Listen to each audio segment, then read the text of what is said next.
Hello everyone, welcome to the garage, which we are trying to clear for the big garage project, and I'm going in the opposite direction because, as you can see, there's a mountain of boxes here.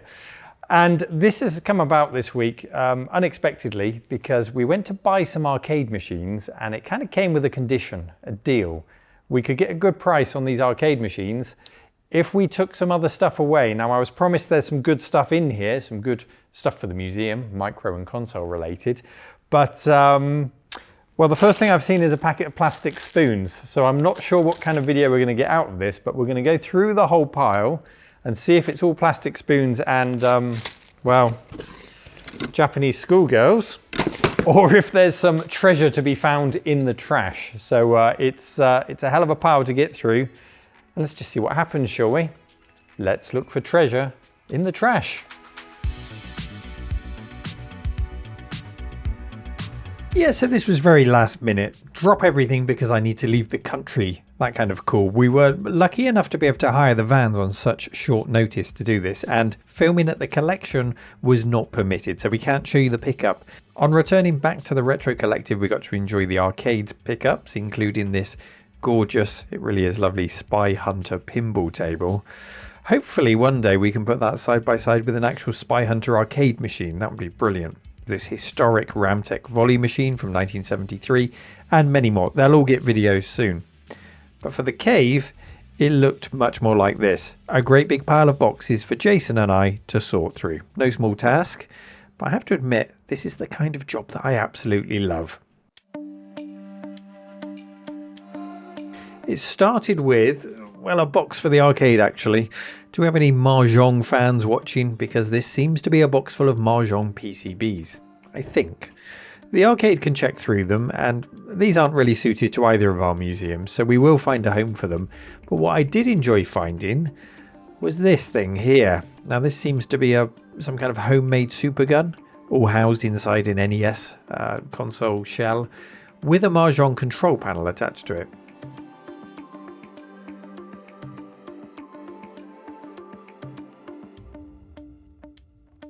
So there's a thing that the right people will enjoy. Like I say, it's not really for our museums, but it's far from junk. So that's a good sign for what else we might find in these boxes.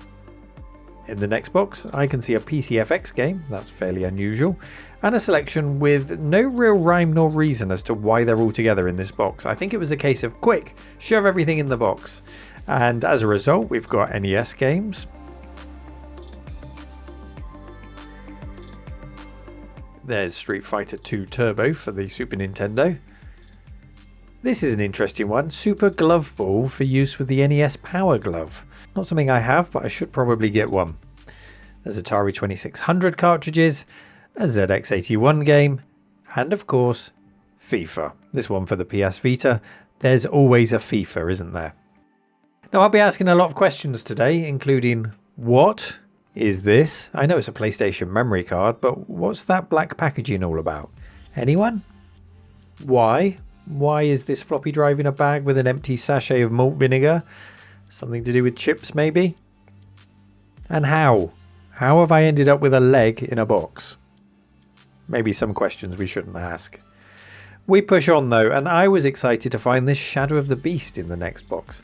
Unfortunately empty, but that's not a big problem. I'm sure we'll have a loose copy that we can put in there, and it's a nice condition box, so that's a good find. And a PlayStation mouse. Now we're talking. That is a great find. This next box is wonderful. We open it up and we find a Japanese version of the Indiana Jones and the Fate of Atlantis point-and-click adventure game from LucasArts. It's a real gem to find in here. It's complete and it's in good condition. It's lovely, isn't it? We've also got some boxed Atari 2600 games with the cartridges in them. Tucked down the side is a CDTV title, Lemmings. It's such an odd mix of things in these boxes. And we do need to check every single corner when gems like this appear in them. Case in point, this unlabeled jewel case with a Neo Geo CD game labelled Hyper Shooting Game. That's actually Viewpoint, which is a lovely isometric shooter for the system. That could have ended up in the bin if we weren't careful, but that's a keeper. As is this, a sealed Sony Master Disc.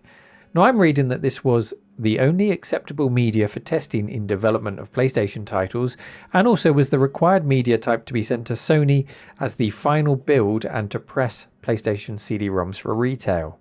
So that is perfect to display with our dev kits in the dev den.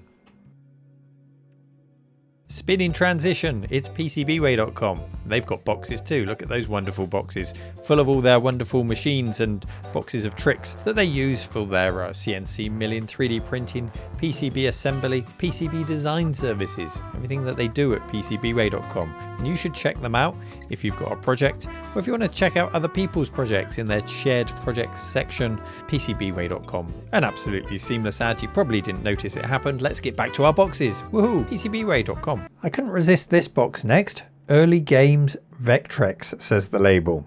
What's it going to be, I wonder?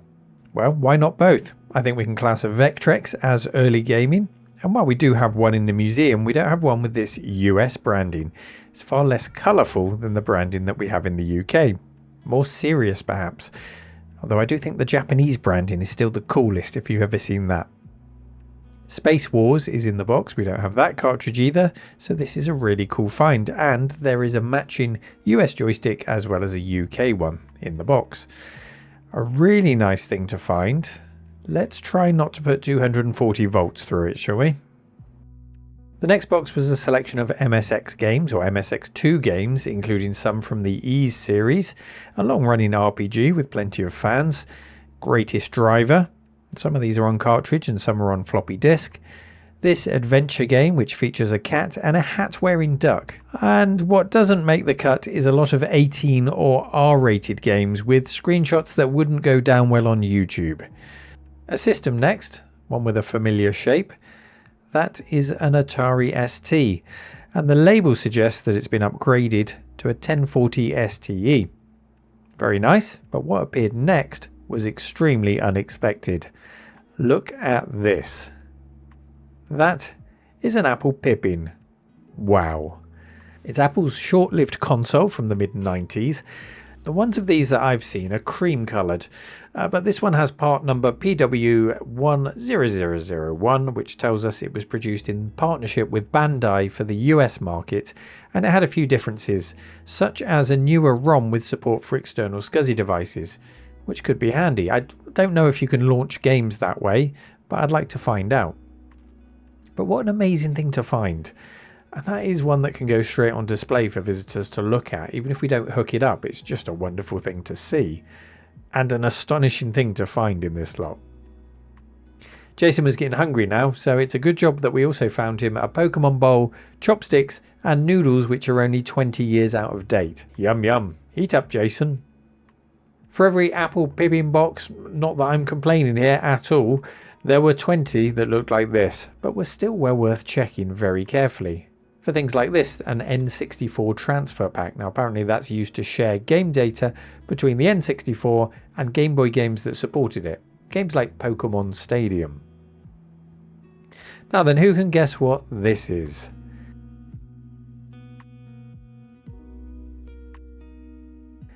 There is one small clue that might help you. What is it? Well, the clue is the built-in joystick, because this is a 1986 8-bit micro from Hungary, and it's based on the Enterprise, which also had that built-in stick. I won't blame you for not spotting that. It's a very odd system. It's called the Videoton TV computer, and I wouldn't call it good looking, but it's certainly got an interesting design, and I'd like to find out more about it. From the same box comes a Cassette Vision. That's a 1981 second generation console. Wasn't particularly successful until a cost-reduced junior model was made, and apparently that fared better. And the controls weren't built into the console on that later model either. I always think that's a strange design choice. Speaking of cost-reduced, this is, I can't believe what keeps coming out of these boxes, a wonderful Intellivision 2 from 1983. A design far removed from the wood grain and gold trim of the original, and much more compact. Apparently a sneaky change was made to the ROM on this to try and lock out third-party developers, which of course they quickly found a way around, and as a result one of Mattel's own games wouldn't work. Well done, Mattel. This one is in perfect condition, and like the Pippin, it will go straight on display. Wow, Pause for a breath, right? This is already going far better than I expected when we started out with those plastic spoons, and we are still only just getting started on this pile. And the surprises keep on coming. What's in this box then? Any guesses? You won't guess it. I don't know why I'm asking. Did anyone expect to find a sealed copy of Manic Miner for the Dragon 32 to appear next? Because that's what this is, with the Software Project's branded seal still intact. Amazing. Followed by...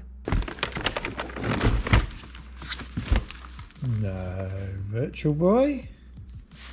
Really? Yes, really. Well, a controller at least. Surely not a Virtual Boy in this pile.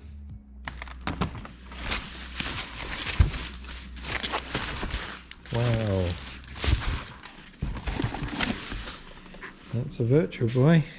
Yep, there it is. Nintendo's 1995 dalliance with VR, in good condition too. The game inside it is Mario Tennis, and while it's missing the stand, that's easy to sort out. Everything else seems to be there. And the mounting plate is missing for the stand, so presumably this was put on display somewhere and screwed into place to secure it without the original stand, which is a bit delicate. Bonus item in this box? An Afterburner LCD game. I remember this one well, and we will give it a test later to see if it still works. Dolby 3D glasses? Check. Looking good. Burner phone? Check. They'll never find me as I make my escape with a Pippin and a Virtual Boy. Oh, it's Telespiel, ja?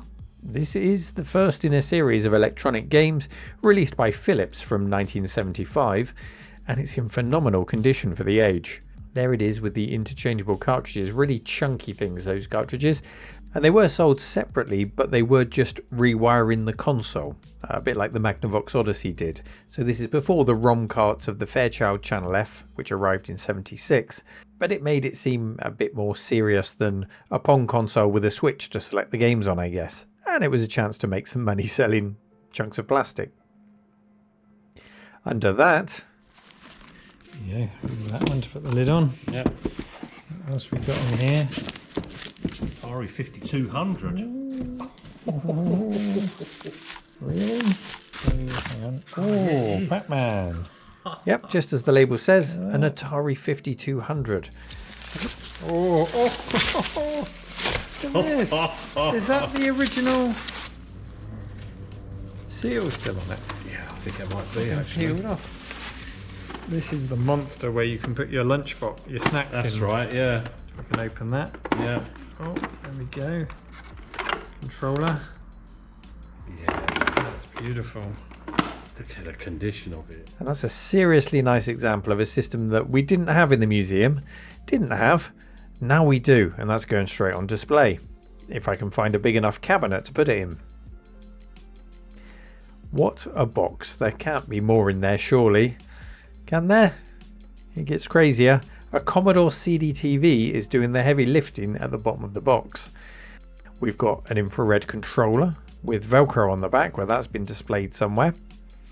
And the system itself is in lovely condition. Back when Amigas collided with hi-fi separates and created this wonderful looking machine. Essentially an Amiga 500 inside. On to the next box. And here's an unusual Atari 400. Now these originally had a membrane keyboard, but this one's been upgraded with something called a Joytyper 400 from Microtronics, and that in itself retailed at $129 in 1983. Quite the upgrade. You can see from the look on my face that we are in a state of shock now. It's ridiculous what we're finding, and it goes on. A Commodore 128D, first the keyboard, and then the system. This the later CR or cost reduced model, which even though it's cost reduced has a metal case instead of the earlier plastic case. That was cheaper for Commodore somehow. It's got more video RAM, it's got various bug fixes, and it's got other changes which I'm told by Jason, who loves this machine, makes it the more desirable model to own. And there's our 400 and our 128D on the crate. Aren't they wonderful?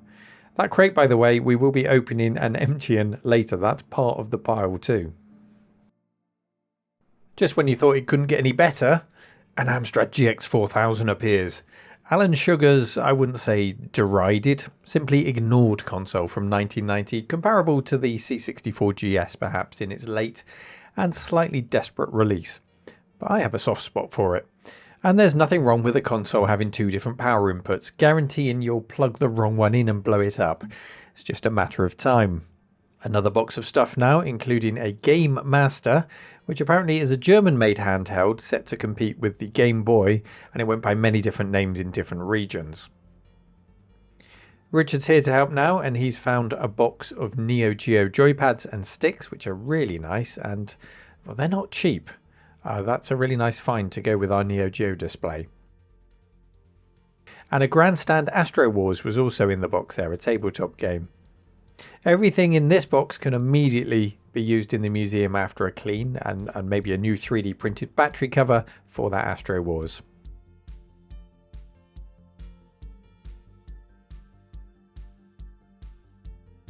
The next box reveals more joysticks and a Casio Loopy joypad. I wonder what happened to the console, maybe we'll find out. Also in here was a rather lovely Apple branded analog stick. I really like that. It looks a bit delicate to have out for people to use, but it will certainly be on display. And an official Amiga branded mouse. Now I asked friend of the channel Pillock about this, and he advises that this is an ESCOM era mouse and it would have come with an A1200. Richard's very keen to dive in now, but surely we've peaked with our finds already. There can't be anything more spectacular than what we've already found, especially that GX4000. This box starts with a Loopy to go with that joypad.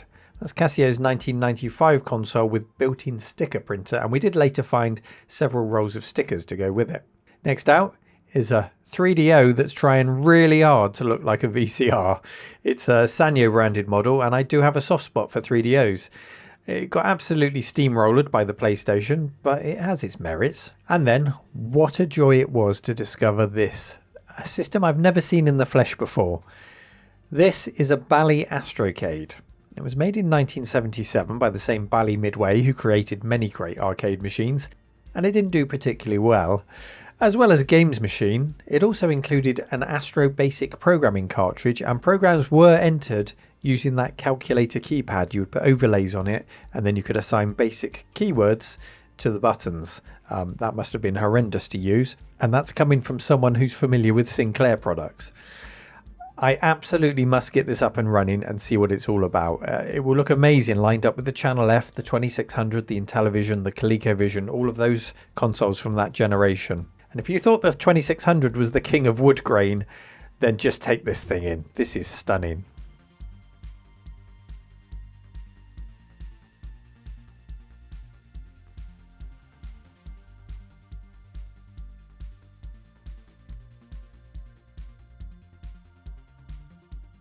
It's all a bit much for a man who's normally very happy to discover a taped together VIC-20, which is what we have here. And that does need some appreciation too. But then we get into the exotic world of Japanese machines with the NEC PC60 series computer here, which I would like to explore sometime. Apparently they run on an NEC Z80 clone, and we often compare US and UK 8-bit micros of the early 80s. But what was Japan playing with outside of the MSX? Machines like this can hopefully help us to explore that question. Richard then throws a Mega CD around, a boxed and new Japanese Mega CD unit no less. While he's checking that out, I find a Hello Kitty Dreamcast joypad and VMU, and then a Mega Drive modem. And anything boxed like that can immediately go on display, whether it's working or not. That's a lovely thing for people to see. Well, next, a Japanese GameCube, of course, comes out of the box. A nice blue model that seems to be complete in there.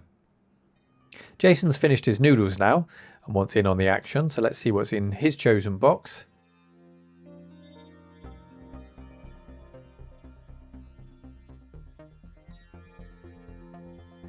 We've got a Pac-Man magnetic maze game. I guess you're steering Pac-Man around with the magnets and the joystick on the front there. That looks fun. And then we're heading back to Hungary again with another Videoton branded thing. It looks a bit like a CB radio that you might find in a truck cab. And that choice of bogey green colour, well, it's inspired. I love it. It's a Pong clone, of course, and I'm seeing 1976, 1978 and 1982 as release dates from different sources. So if you're Hungarian and can give me some more details, please do leave a comment. I'd love to know more about this.